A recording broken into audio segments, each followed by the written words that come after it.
Hey, what's up everybody? So I just want to make a really quick video. A few days ago, ASAP Science, which is a very prominent and well-known science channel on YouTube, recently posted a video called The War on Science, which I've linked in the description below. So first off, they did a great job at describing the problems that science has had both throughout history in gaining recognition, as well as current problems that science has in terms of getting funding to push and progress humanity and society.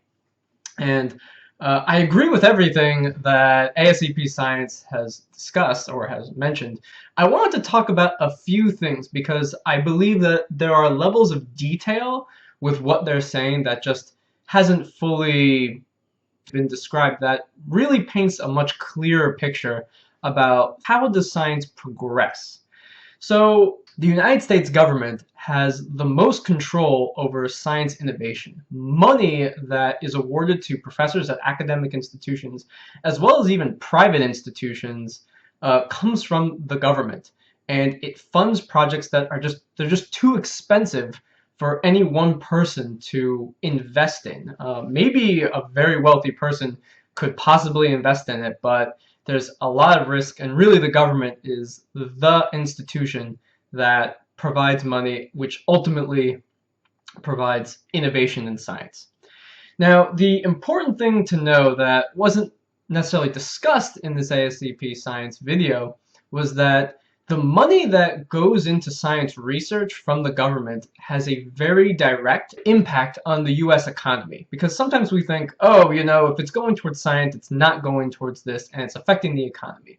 But really, when a professor at any kind of research institution or university is awarded a grant, that money effectively, to an extent, gets cut in half, and half of it goes to overhead.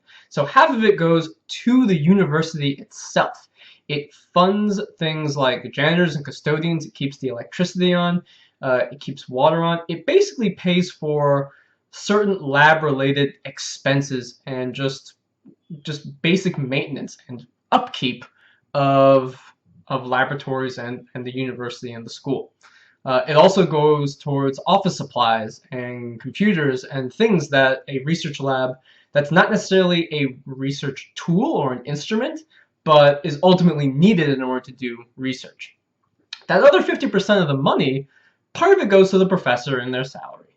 But the rest of it goes into buying research equipment and laboratory equipment, which directly funds companies, like both small companies as well as large companies that create, whether it's latex gloves or an NMR or Raman spectrometer, just all kinds of instruments that are part of the US economy. Like, they circulate money.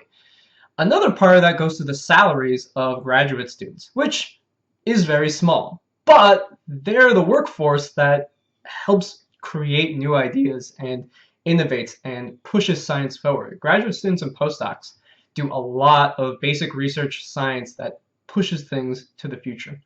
And these guys aren't exactly paid a whole lot, but when they do get paid, they're workers. They are effectively employees.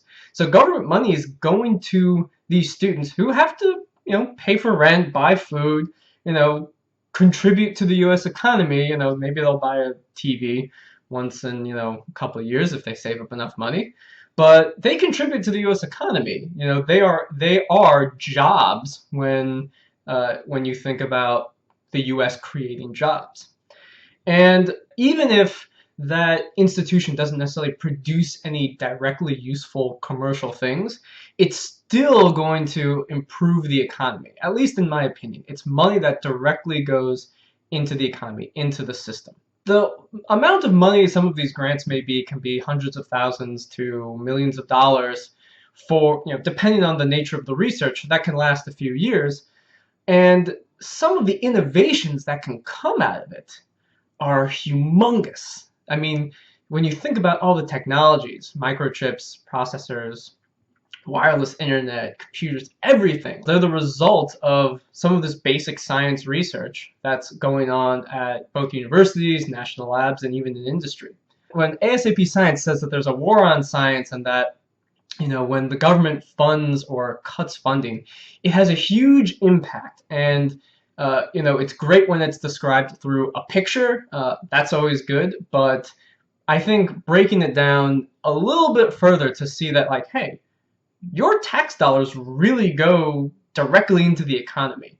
And that's one thing that I'm trying to make more transparent through my channel is where do your tax dollars go to? What is research that's happening? So I thought that this was very important. You should watch the ASAP Science video. Again, it's back in the it's in the description on this YouTube channel or on this YouTube video. And I hope you found this interesting. I hope you enjoyed it. And I look forward to seeing you guys later. Peace.